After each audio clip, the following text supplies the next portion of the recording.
On the 28th of June, 1918, the Treaty of Versailles was signed and officially put an end to the First World War.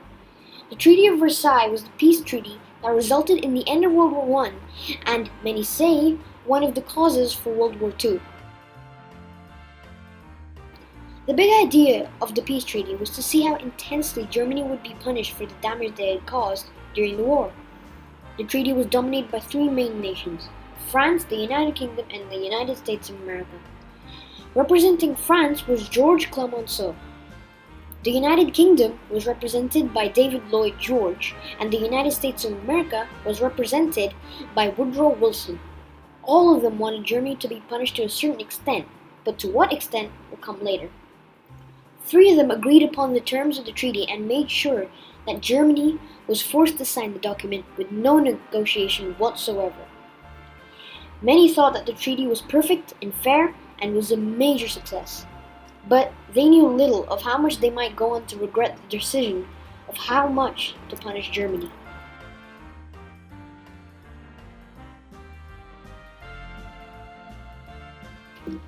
World War I was known as the war to end all wars, because of the large amount of casualties and destruction it caused.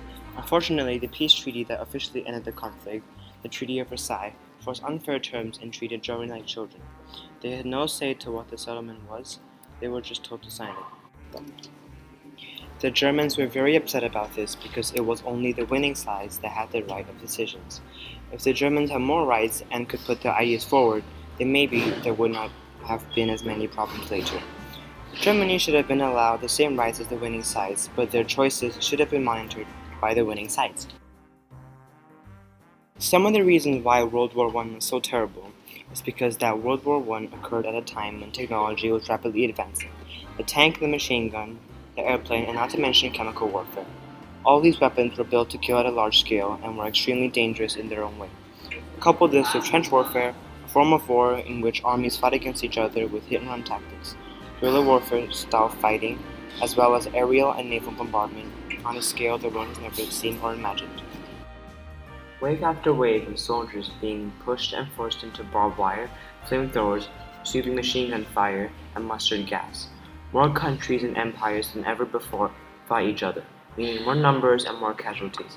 Couple that with the advancement of weaponry, and you have the recipe for brutality on a scale never seen in human history, the very definition of horror.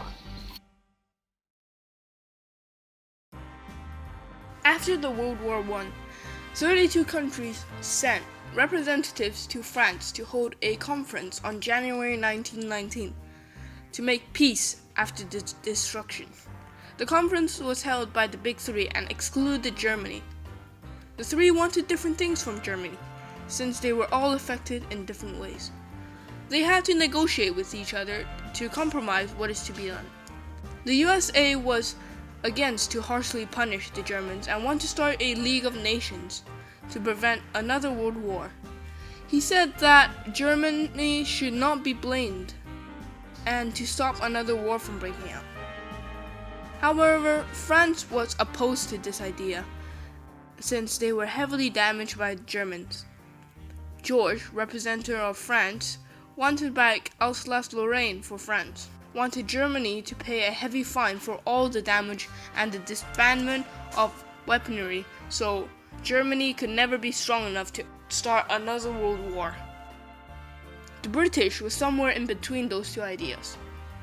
He wanted a punishment that would be tough enough to please those who wanted Germany to pay, but leave them strong enough to still be able to trade. David also wanted land for the British Empire and a safeguard for Britain's navy supremacy. They compromised and created a treaty that demanded Alsace-Lorraine was returned to France. They were forbidden to reunite with Austria. The land between West Germany and East Prussia was given to Poland, named the Polish Corridor. The Saar, which were rich in coal, was handed over to France for 15 years. All German colonies were given to France and Britain as mandates. No more than 100,000 men in the army. Navy could only have 6 battleships, no submarine, no air force. The Rhineland was demilitarized, so German could not go to the spot between Germany and France. They must pay a total of 132 billion gold marks. Also, they were not allowed to join the League of Nations and accept responsibility for all the damage and loss by the war. After the treaty was ready, they forced 2 German representatives to sign it in the Hall of Mirrors with no negotiation. This would later be reversed by Hitler in secret, and in public by also breaking it, which he started World War II, defeating the Polish and most European countries with the Blitzkrieg tactic, teaming with Italy and Japan, calling themselves the Axis powers, going against the Allied side, the US, Russia, or at that time USSR, and Britain.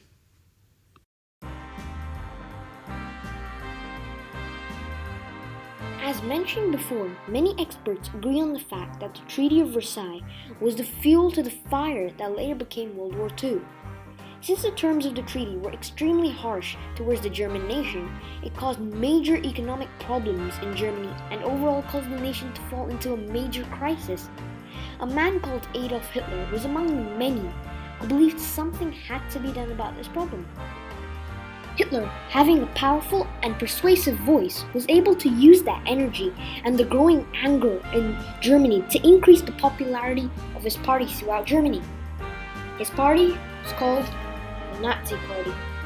The Nazi Party was believed by many in Germany to be the necessary party if they wanted a strong government. Soon, Hitler was able to make his way to become the Chancellor of Germany. One day, the parliament in Germany caught fire, and Hitler was able to use this action as an example of how the country was being badly ruled by its communist leaders, and therefore ended up gaining even more power and influence, and soon had 44% of all of Germany on the side of the Nazi Party. Then the Enabling Act was passed, which meant that Hitler had dictatorial powers over Germany. Hitler then slowly started to take over all of Germany by taking control of the German workers, splitting the nation into 42 regions, and creating a secret police in Germany called the Gestapo to rule over the nation using fear. He even banned other parties and allowing only the Nazi Party to be the only one allowed to exist. Hitler then started to increase his rule outside of Germany, which soon led to the Second World War. All of this goes back to the fact that the Treaty of Versailles was clearly too harsh on Germany, and therefore led to the creation of the Nazi Party and the creation of Hitler that we know today.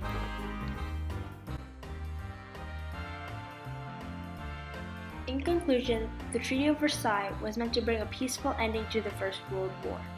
Trying to restore order and create peace between the Allies failed, not because the treaty was not harsh enough to prevent Germany from attacking the Allies, but too harsh. The treaty terms that Germany were forced to agree to were just unbearable. The sudden change to economy and the guilt put upon Germany, which would be known as the War Guilt Clause, caused thousands unemployed and in poverty. Suffering through unemployment, combined with the effects that the Great Depression through the 1930s, gave Hitler all the ammunition he needed to wrest the highest position of power against his opponents and the rightful government of Germany. Adolf Hitler was extremely persuasive, using the treaty as a reason to rearm Germany and expand what was to become the Third Reich. He used the terms of the treaty as an example of how Germany had been betrayed and the German people made to suffer far beyond what he thought was reasonable, and convinced the German people that the treaty was unreasonable and took away the German sovereignty and the right to self-determination. Everything that the Treaty of Versailles had caused was taken into account, that no peace treaty was created after the Second World War.